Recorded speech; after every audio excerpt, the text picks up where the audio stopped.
आज के हमारे इस वीडियो में हम आपके लिए कामिका एकादशी की व्रत कथा लेकर आए हैं। आइए अब हम आपको युधिष्ठिर महाराज के महल में ले चलते हैं, जहां भगवान श्री कृष्ण और युधिष्ठिर महाराज के बीच एक अत्यंत महत्वपूर्ण संवाद हो रहा था। युधिष्ठिर महाराज भगवान श्री कृष्ण से पूछते हैं, हे पुरुषोत्तम, आपकी दया से मैंने देवशयनी एकादशी का महत्व जाना।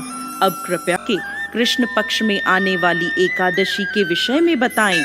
युधिष्ठिर महाराज का प्रश्न सुन भगवान श्री कृष्ण मुस्कुराए और उत्तर दिया, हे राजन, एक समय जीवों के कल्याण के लिए नारद मुनि ने यह प्रश्न अपने पिता ब्रह्मा जी से किया था।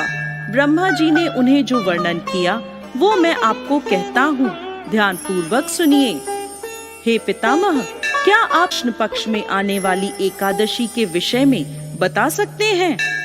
हाँ वत्स, कृष्ण पक्ष में आने वाली एकादशी कामिका एकादशी है। इसकी महिमा इतनी दिव्य है कि इसके श्रवण मात्र से अश्वमेध यज्ञों का फल प्राप्त होता है। इस दिन जो व्यक्ति तुलसी दल से भगवान श्री हरि की पूजा करता है, उसे स्वर्ण और चांदी दान करने के समान फल प्राप्त होता है। कामिका एकादशी के दिन तुलसी पूजन का विशेष महत्व है। इस दिन भगवान केशव को नव अंकुरित तुलसी मंजरी अर्पित करनी चाहिए। जो व्यक्ति ऐसा करता है वो अपने पूर्व और वर्तमान के सभी पापों से मुक्त हो जाता है। अब मैं तुम्हें कामिका एकादशी की एक पौराणिक कथा सुनाता हूँ, ध्यान पूर्वक सुनो। एक समय धर्मध्वज राजा की पुत्री के रूप में तुलसी जी अवतरित हुई थी। उस समय भगवान नारायण की तपस्या हेतु वो अनेकों तीर्थ स्थानों में भ्रमण कर रही थी। तब गंगा जी के तट पर उन्होंने भगवान श्री कृष्ण के ध्यान में मग्न गणेश जी को देखा।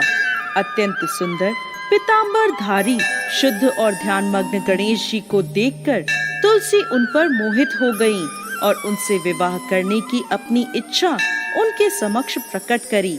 तपस्या भंग होने पर भगवान श्री गणेश बोले, हे देवी, आप कौन हैं? आपके यहाँ आगमन का क्या कारण है?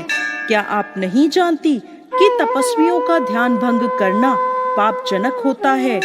तब तुलसी जी ने कहा, मैं राजा धर्मध्वज की कन्या हूँ और योग्य पति प्राप्त करने हेतु यहाँ तपस्या करने आई हूँ। आपको देखकर मैं आपसे आकृष्ट हूँ और आपसे विवाह करना चाहती हूँ।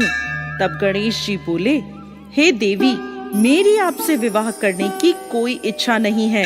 कृपा करके आप मुझसे अपना ध्यान हटाकर किसी और योग्य वर की तलाश करें। गणेश जी के ऐसे वचन सुनकर तुलसी जी को क्रोध आ गया और वो बोली, आप मुझसे विवाह नहीं करना चाहते तो आपका विवाह 2 कन्याओं से होगा। ऐसा कहकर वो गणेश जी के गजमुख का उपहास करने लगी। तुलसी जी का यह रूप देखकर गणेश जी ने उनको श्राप दिया, हे देवी, मैं आपको श्राप देता हूँ। आप असुर पत्नी बनोगी और उसके बाद एक वृक्ष बन जाओगी। अब यह सुनकर तुलसी जी को अपनी भूल का आभास हुआ और वो गणेश जी से प्रार्थना करने लगी कि वो अपना श्राप वापस ले लें। तब गणेश जी बोले, हे देवी, तुम भगवान नारायण की प्रिय बनोगी। समस्त मनुष्यों के लिए तुम्हारे द्वारा किया गया पूजन लाभकारी रहेगा, परंतु मेरे लिए तुम हमेशा त्याग्य रहोगी। इसके बाद आगे चलकर तुलसी जी शंखचूड़ असुर की पत्नी बनी। भगवान नारायण की प्रिय तुलसी के पौधे में प्रकट हुई। आगे भगवान श्री कृष्ण कहते हैं, जो व्यक्ति कामिका एकादशी के व्रत का पालन करता है, उसे संपूर्ण पृथ्वी के दान, बछड़े समेत किए गए गाय के दान के समान फल प्राप्त होता है।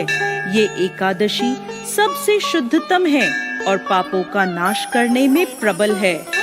जय श्री हरि विष्णु।